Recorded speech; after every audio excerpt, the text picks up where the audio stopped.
오늘 말씀 여러분들과 함께 성령 충만함을 받으세요 라는 제목으로 여러분들과 함께 하나님의 말씀 살펴보고자 합니다. 오늘 성경 말씀은요, 복음 증거의 역사에서 정말 중요한 사건이 배경이 되고 있습니다. 사도행전 10장 말씀인데요, 로마의 백부장으로 최초로 성령 받아 예수를 믿고 구원받은 이방인인 고넬료의 이야기가 나옵니다. 그는 가이사랴에 파견된 로마 군대의 백부장이었습니다. 가이사랴는요, 예수님이 태어나셨을 때에 유대를 다스리고 있었던 헤롯 대왕이 로마 황제를 기념해서 만든 도시입니다. 그래서 로마 황제를 가리키는 단어인 케사르죠. 가이사의 도시라고 해서 가이사랴라고 이름을 붙인 것입니다. 원 발음은요, 카이사레아 이렇게 되어 있습니다. 지금도 있습니다. 그래서 로마 총독 관저가 이 가이사랴에 있었습니다. 그 로마 총독을 보호하는 임무를 받은 부대가 바로 이탈리아 부대라고 하는 로마 부대였던 겁니다. 그 군대의 지휘관이 고넬료였습니다. 해외 주둔군으로서는 상당히 고위직 군인이라고 말할 수 있어요. 그는 어떤 동기에 의해서 유대의 여호와 하나님을 믿게 되었던 것 같습니다. 그는 매일 기도 시간을 정해서 하나님께 기도를 드렸고요, 가난한 사람을 구제하기를 즐겼다라고 나오고 있습니다. 그는 매일 기도 시간을 정해서 정시 기도를 드렸고 가난한 사람을 구제하기를 즐겨하면서 유대인들에게 칭찬을 받았습니다. 그러던 어느 날 정시 기도 시간에 천사의 방문을 받게 된 거예요.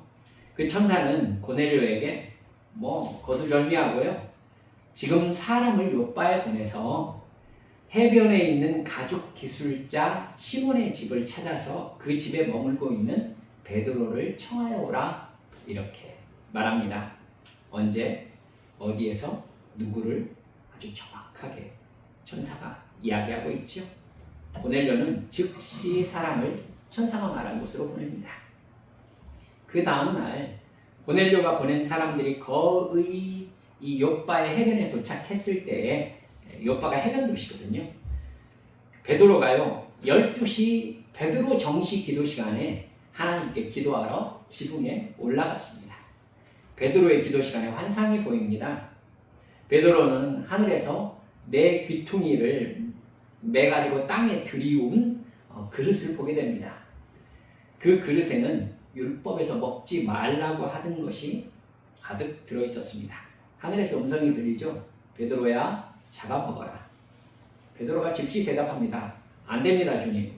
속되고 부정한 것을 저는 먹어본 적이 없습니다. 그러자 하나님의 음성이 들리죠. 하나님께서 깨끗하게 하신 것을 네가 속되다고 하지 말아라. 이 일이 3번 있은 다음에 그릇이 하늘로 올라갔다 이렇게 기록되어 있습니다. 베드로가 이 환상이 무슨 뜻인지 되게 궁금했습니다. 그때에 바깥에 고넬료가 보낸 사람들이 도착해요. 그때 아직 기도 자리에 앉아있는 베드로에게 성령님이 말씀하십니다. 2 사람이 너를 찾고 있다. 의심하지 말고 그들과 함께 가라. 내가 그들을 보냈다. 시간이 아주 그냥 정말 기가 막히게 딱딱 맞아 들어가고 있죠. 베드로는요, 그들을 불러들여서 하루 머물게 합니다. 그리고 그 다음날 그들과 함께 출발합니다. 그래서 가이사랴에 도착하게 됐죠. 고넬료는 그때 친척과 친구와 가까운 사람들을 모아가지고는 베드로를 기다리고 있었습니다. 베드로가 고넬료의 집에 들어가자 고넬료가 엎드려서 절을 합니다. 고넬료는 천사가 데려오라고 한 사람이니까 얼마나 대단한 사람인가 싶어서 아마 그 행동을 했던 것 같아요. 베드로는 고넬료를 즉시 붙잡아 일으킵니다. 왜 이러십니까? 저도 똑같은 사람입니다. 말하죠. 그러면서 원래 유대인에게는 이방인과 교제하는 것이 금지되어 있습니다. 그런데 하나님께서 속되거나 부정하다 하지 말라고 하셔서 내가 이렇게 따라왔습니다. 도대체 무슨 일로 나를 부르신 것입니까? 이렇게 이야기하죠. 고넬료는요, 베드로에게 자기가 기도 시간에 천사를 만나서 들었던 이야기를 차분차분 다 얘기해 줍니다. 베드로는요, 그 얘기를 듣고 많이 놀래요. 고넬료가 이방인이니까, 로마 군대의 백부장이니까. 베드로가 말합니다. 하나님께서는 민족을 넘어서서 하나님을 두려워하며 의를 행하는 사람은 다 받아주신다는 것을 내가 깨달았다. 이러면서 그 자리에서 예수 그리스도의 죽음과 부활을 믿음으로 죄사함을 받는다는 복음을 전합니다. 그런데 이 베드로가 그렇게 복음을 전하고 있을 때에 그 말을 듣고 있는 모든 사람에게 성령께서 내려오십니다. 제가 꿈꾸는 예배의 모습입니다. 제가 이렇게 말씀을 전하고 있을 때에 우리 성도들에게 성령께서 임하시는 것, 제가 죽기 전에 반드시 경험하게 해주옵소서라고 늘 기도하고 있습니다. 고넬료뿐만 아니라 그 자리에 모인 이방 사람들이 갑자기 성령을 받아서 방언을 말하고 하나님을 찬양하기 시작했습니다. 베드로뿐만 아니라 베드로와 동행한 몇 사람이 같이 왔던 것 같아요. 유대인들이 깜짝 놀랍니다. 그리고 10장 47절에서 베드로가 이렇게 말합니다. 이 사람들도 우리와 마찬가지로 성령을 받았으니 이들에게 물로 세례를 주는 것을 누가 막을 수 있습니까? 이렇게 하고 그들에게 세례를 받게 합니다. 고넬료는 베드로와 일행들을 며칠 더 머무르게 했다라고 나와요. 아마 베드로는 그 시간 동안에 그들에게 예수 그리스도의 십자가 대속의 죽음과 부활에 대해서 아마 자세히 가르쳐 주었을 것이라고 생각되어집니다. 그 일 후에 베드로가 예루살렘으로 올라갑니다. 예루살렘 교회에서요, 가이사랴에서 있었던 일 앞뒤 상황을 자세하게 보고를 해요. 사람들이 그 소문을 듣고 베드로에게 왜 이방인의 집에 들어가서 그렇게 머물렀습니까? 물었기 때문입니다. 우리가 읽은 본문 말씀이 베드로가 초대교회 즉 예루살렘 공회에 보고했던 내용입니다. 베드로는 15절에서 이렇게 말하죠. 내가 말을 시작할 때에 성령이 그들에게 임하시기를 처음 우리에게 하신 것과 같이 하는지라 이렇게 얘기하고 있죠. 그러면서 17절에 이렇게 말해요. 하나님이 우리가 주 예수 그리스도를 믿을 때 주신 것과 같은 선물을 그들에게도 주셨는데 내가 누구이기에 하나님을 능히 맡겠습니까? 그렇죠. 복음을 전할 때 이방인에게 성령님이 오셔서 그들이 방언을 말하기 시작했는데 그건 우리도 똑같이 성령받아 경험한 것 아니냐. 내가 누군데 하나님께 아니 하나님 이 사람들 이방인인데 어떻게 성령님을 보내주실 수 있습니까? 내가 어떻게 그렇게 얘기를 합니까? 이 이야기를 들은 사람들이 보인 반응이 우리가 읽은 본문 18절 말씀입니다. 그들이 이 말을 듣고 잠잠하여 하나님께 영광을 돌려 이르되, 잠잠하여가 입을 다물었다는 얘기가 아니라 그들이 항의하던 내용을 중지했다는 내용입니다. 잠잠하여 하나님께 영광을 돌려 이르되 그러면 하나님께서 이방인에게도 생명 얻는 회개를 주셨도다 하니라. 사랑하는 여러분들, 우리는 이 말씀을 통해서요, 첫째, 성령님이 임하심으로 회개를 할 수 있게 되고 영생을 받게 된다는 것을 다시 기억하셨으면 좋겠습니다. 초대 예루살렘 교회는 베드로의 보고를 듣고요, 18절에서 그러면 하나님께서 이방인에게도 생명 얻는 회개를 주셨도다 이렇게 얘기했어요.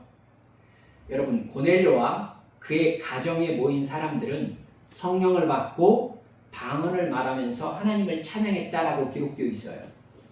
그런데 왜 예루살렘 교회는 그 이야기를 듣고 그들이 생명 얻는 회개를 받았다라고 얘기했을까요? 둘이 같은 내용이라는 걸 여러분 아실 수 있겠죠? 방언과 하나님을 찬양하는 행동이 성령님께서 임하신 증거입니다. 근데 그 목적이 생명을 얻게 하는 회개를 위해서라는 겁니다. 성령님이 왜 오신다고요? 생명을 얻게 하는 회개를 위해서 오신 것이고 그 증거가 그들이 방언을 말하며 하나님을 높이는 것이었습니다. 그러니까 예루살렘 교회는요, 고넬료와 그의 집안 사람들과 친구들이 그날 성령님을 받음으로 회개하게 되었다라는 것을 알고 있는 겁니다. 회개가 무엇입니까? 사랑하는 여러분들, 예수님은 요한복음 16장 8절에서 성령님께서 이 세상에 오셔서 죄에 대하여, 의에 대하여, 심판에 대하여 세상을 책망하실 것이다 라고 말씀하셨습니다. 여러분, 사람은 누구에게도 내가 죄인이라는 걸 인정하려고 하지 않습니다. 내가 잘못했다고 말하는 것, 사람들이 제일 싫어하는 것 중에 하나입니다. 아마 이제 직장 생활 하시는 여러분들은 아실 겁니다. 내가 잘못했다라고 말하는 것에 따르는 책임이 뭔지. 여러분, 그렇기 때문에 사람들은 설사 자기가 잘못했어도 자기 잘못이 아닌 것으로 포장하려고 정말 애를 많이 씁니다. 누구 잘못이냐는 것 때문에 여러분, 사람들은 재판에서 엄청난 돈을 씁니다. 그것 때문에 심하면 역사를 살펴보면 전쟁도 일어났어요. 죽고 죽이는 상황이 벌어질 만큼 사람은 누구 잘못이냐는 사실에 민감합니다. 인간의 이성은요, 내가 죄인이 아니다라는 사실을 주장하기 위해서 최선을 다합니다. 그것이 사탄이 인간에게 심은 죄성의 본질입니다. 내가 죄인이 아니라고, 내 잘못이 아니라고. 여러분, 이렇게 말하는 사람은요, 본질적으로 예수님을 진정으로 믿는 사람이 아닙니다. 즉, 구원받지 못한 사람이라는 이야기입니다. 사탄은요, 우리에게 이렇게 말해요. 네가 뭘 잘못했어? 아담은 선악과를 먹고 하나님이 만들어주신 여자가 그 열매를 나에게 주어서 먹었다라고 얘기했어요. 그럼 아담은 하나님께 뭐라고 얘기한 거예요? 내 잘못이 아니라 누구 잘못이다? 여자 잘못이다. 그리고 본질적으로는 누구 잘못이다? 여자를 만들어준 하나님 잘못이다 라고 얘기를 한 겁니다. 하나님이 만들어주신 여자가 열매를 따서 나에게 주었다. 그래서 내가 먹었다. 자기는 잘못이 하나도 없다는 거죠. 여자 잘못이고 여자를 만드신 하나님 잘못이라는 것입니다. 이게 죄의 본성입니다. 그러나 성령님이 임하시면 하나님 앞에 내가 죄인이라고 고백합니다. 내가 죄인이라는 인식은 인간의 이성이 내리는 결론이 아닙니다. 성령께서 하나님의 법 앞에 나를 세웠을 때에 내가 죄인임을 인식하게 되는 것입니다. 사랑하는 여러분들, 성령님은 나에게 임하셔서 죽었던 나의 영혼을 살리십니다. 이게 성령의 역사예요. 죽었던 나의 영이 살아나면 죽었던 나의 영적인 감각과 영적 이성이 살아납니다. 나를 지으신 하나님을 인식합니다. 여러분, 인간 이성은 하나님을 인식할 수 없어요. 성령님께서 나에게 임하셔야 나는 하나님을 하나님으로, 신으로 나를 만드신 구주로 인식합니다. 내가 하나님께 지음받아서 하나님께 순종함으로 하나님과 행복하게 사는 존재로 지으심을 받았는데 내가 죄의 본성에 사로잡혀서 나를 사랑하고 내 육신의 욕망에 복종하고 하나님을 거절하며 살아온 죄인이라는 것을 성령이 임하실 때 깨닫게 되는 것입니다. 그런 죄인인 나를 사탄이 마음껏 가지고 놀았다라는 것도 알게 되지요. 다른 사람을 미워하고 거짓말하고 도둑질하고 간음하고 하나님을 비웃었던 것, 이것이 사실은 나에게 역사한 사탄의 역사였고 사탄의 역사와 내 안의 죄성이 함께 어우러져서 낸 죄였다라는 것을 알게 됩니다. 여러분, 그 결과 나는 영원한 지옥의 멸망에 처해져야 마땅한 존재라는 걸 깨닫습니다. 이런 인식은 내가 만들어낼 수가 없습니다. 영혼이 살리심을 받았을 때에 영이신 하나님을 인식하고 영의 세계를 인식하게 되었을 때 가지게 되는 영적인 인식인 거예요. 이게 성령으로만 가능합니다. 그런 영적 인식이 생긴 사람들은 누구나 할 것 없이 하나님 앞에 내가 죄인이라고 고백하며 자복하게 되어 있습니다. 그 죄의 결과가 지옥 심판이라는 걸 알게 되어 있습니다. 또 그런 영원한 지옥의 죽음에 처해질 인간을 살리셔서 천국의 영생을 주시려고 하나님의 아들 예수 그리스도를 보내셔서 십자가에 나 대신 못 박혀 죽게 하셨다는 사실을 그때 사실로 깨닫게 됩니다. 이게 사실임을 알게 되었을 때 하나님께서 아무런 가치 없는 죄인인 나를 얼마나 사랑하셨는지를 온 몸과 영혼과 마음으로 인식하게 되는 것입니다. 그 하나님의 사랑 앞에 내가 얼마나 큰 죄인이었는지를 고백하고 죄를 미워하면서 다시는 내 육신적인 만족을 위해서 그런 죄를 짓는 삶을 살지 않으리라 작정하게 되는 것입니다. 그리고 그 이후로 살아가는 그 사람의 삶 속에서 가장 중요한 주제 중에 하나가 무엇입니까? 나는 죄와 싸우며 살리라 라는 결단이며 자기인식인 겁니다. 여러분, 이 모든 과정을 회개라고 합니다. 따라서 회개가 성령님께서 나에게 임하셨을 때 일어난 거듭남, 구원받음의 증거인 겁니다. 그러니까 나는 구원을 받았습니다 라고 말하는 사람들은 100% 회개의 경험을 가지고 있습니다. 내가 지옥에 갈 수밖에 없는 죄인이라는 사실 앞에 섰던 경험을 가질 수밖에 없습니다. 사랑하는 여러분들, 이렇게 예전에 나와 다른 사람으로 바뀌는 것이 거듭남입니다. 사도 바울은 이 회개와 거듭남을 내 옛사람이 예수님과 함께 십자가에 못 박혀 죽어버리고 예수님의 부활과 함께 새로운 사람으로 태어난 것이다, 이렇게 말씀합니다. 사랑하는 여러분들, 모두 다 외우시고 계실 것 같습니다. 갈라디아서 2장 20절에서 사도 바울은 이렇게 고백합니다. 내가 그리스도와 함께 십자가에 못 박혔나니 그런즉 이제는 내가 산 것이 아니요 오직 내 안에 그리스도께서 사신 것이라. 이제 내가 육체 안에 사는 것은 나를 사랑하사 나를 위하여 자기 자신을 버리신 하나님의 아들을 믿는 믿음 안에서 사는 것이라. 여러분, 고린도후서 5장 17절에서는 그런즉 누구든지 그리스도 안에 있으면 새로운 피조물이라. 이전 것은 지나갔으니 보라 새 것이 되었도다, 이렇게 말씀합니다. 이 구원의 역사를 성령님이 우리에게 일으켜 주시는 것입니다. 여러분께 이렇게 여쭙고 싶습니다. 성령 받아서 이 거듭남의 체험을 하셨습니까? 이전으로 돌아갈 수 없는 부활의 새 생명으로 거듭나셨습니까? 변화되셨습니까? 지금 구원의 완성으로 나를 인도하고 계신 성령님의 역사하심을 여러분의 삶의 순간순간 느끼고 계십니까? 이게 불확실하다면 무엇을 해야 되겠습니까? 바로 여러분, 다른 기도 할 것도 없이 성령 충만을 간구하셔야 합니다. 구원은 나에게 성령님이 임하셔서 일으키시는 본질적인 변화입니다. 그 구원의 확신이 될 만한 거듭남의 경험이 없다면 나에게 성령님이 임하셨다는 확신은 늘 의심스러운 사실이 되고 맙니다. 사탄은 나에게 수시로 찾아와서 이런 네가 성령 받았다고? 이렇게 묻습니다. 이런 네가 구원 받았다고? 이런 네가 하나님의 자녀라고?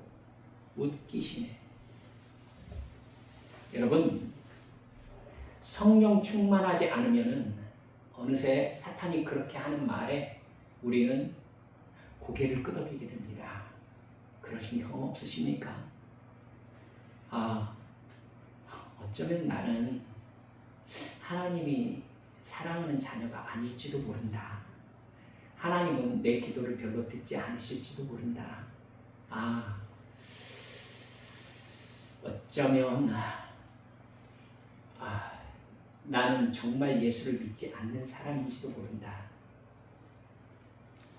여러분, 그건 대단히 복잡한 영적인 구도를 담고 있어요. 성령 충만하지 않으면 사탄이 하는 말이 사실로 느껴져요. 사실로 느껴져요. 그래서 하나님께 대한 기대를 놓아요.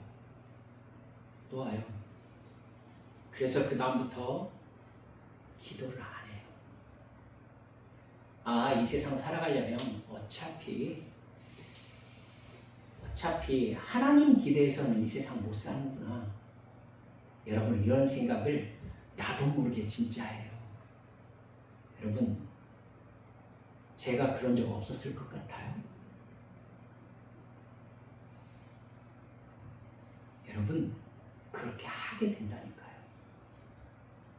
그러면 그 뒤로 사탄은 내 마음을 낙심과 절망과 사나움과 민감함과 그리고 내 육체가 원하는 육체의 재미와 만족과 쾌락으로 확 달려가게 만들어요.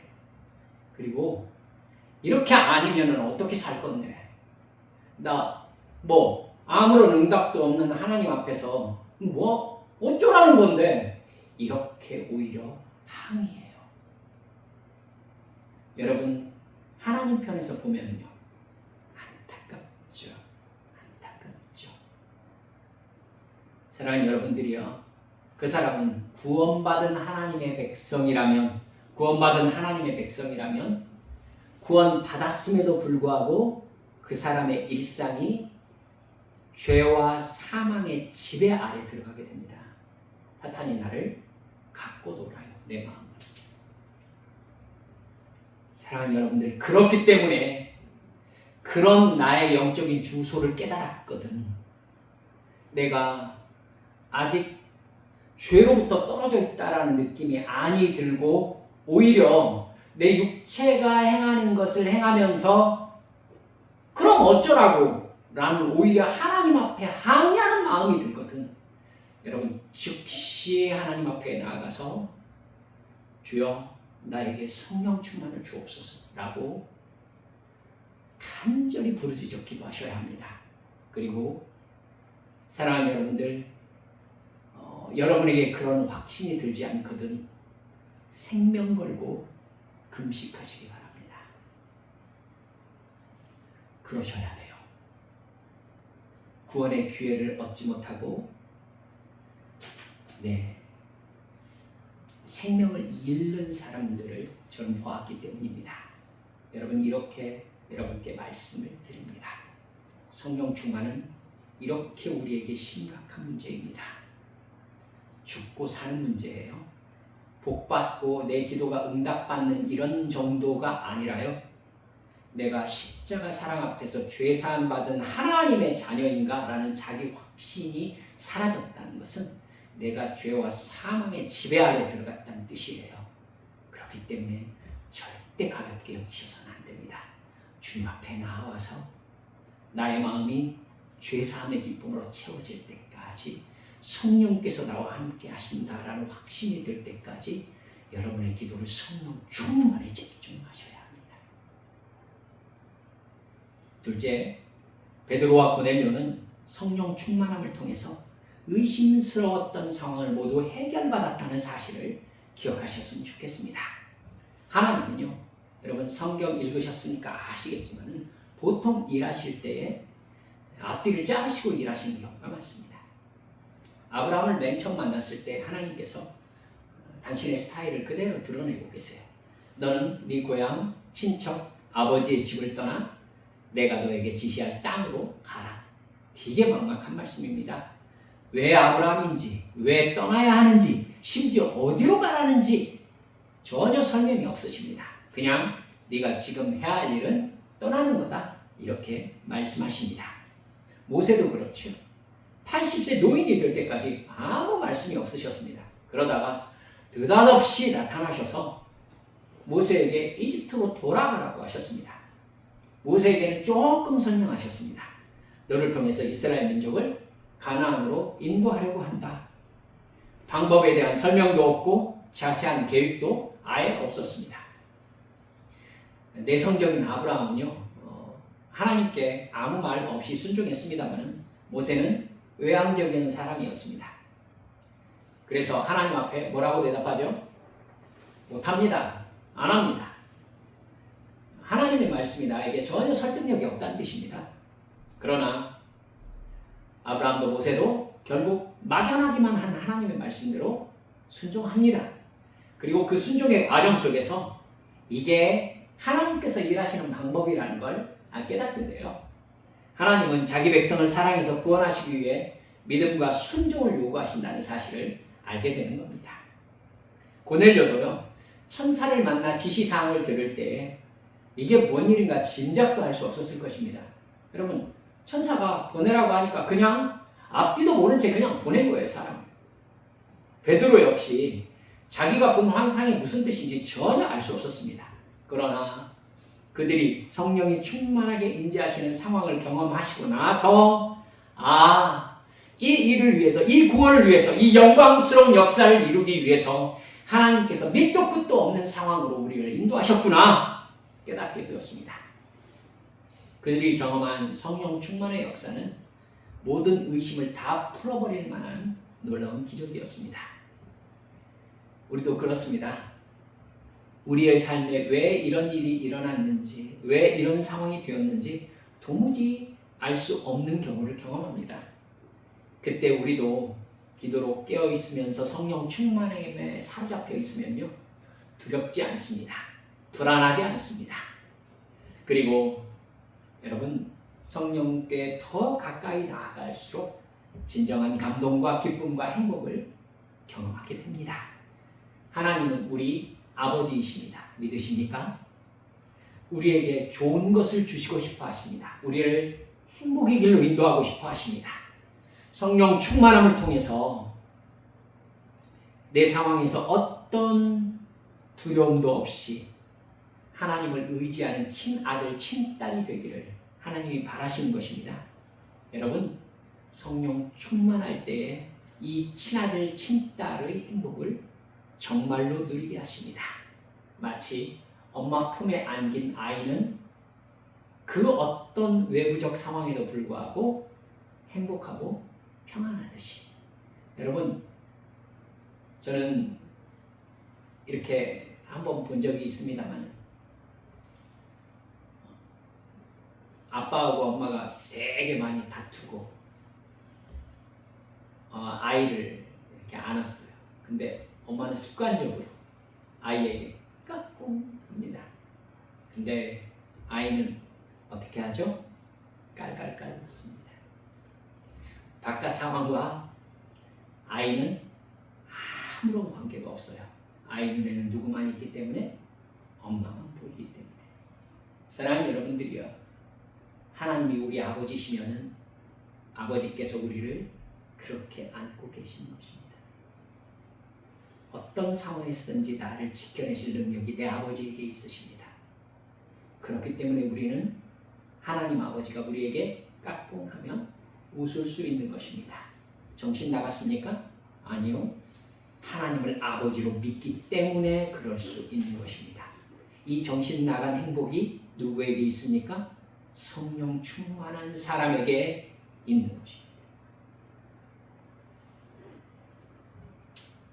우리가 그렇게 성령 충만하면 우리의 어려운 상황들, 앞뒤가 잘린 것 같은 상황들을 돌이켜보면서 하나님께서 이러한 은혜를 누리게 하시려고 그때 그 상황을 이렇게 맞추어 주셨구나 라는 걸 깨닫게 되는 것입니다. 이게 성령 충만한 사람의 진정한 행복인 겁니다.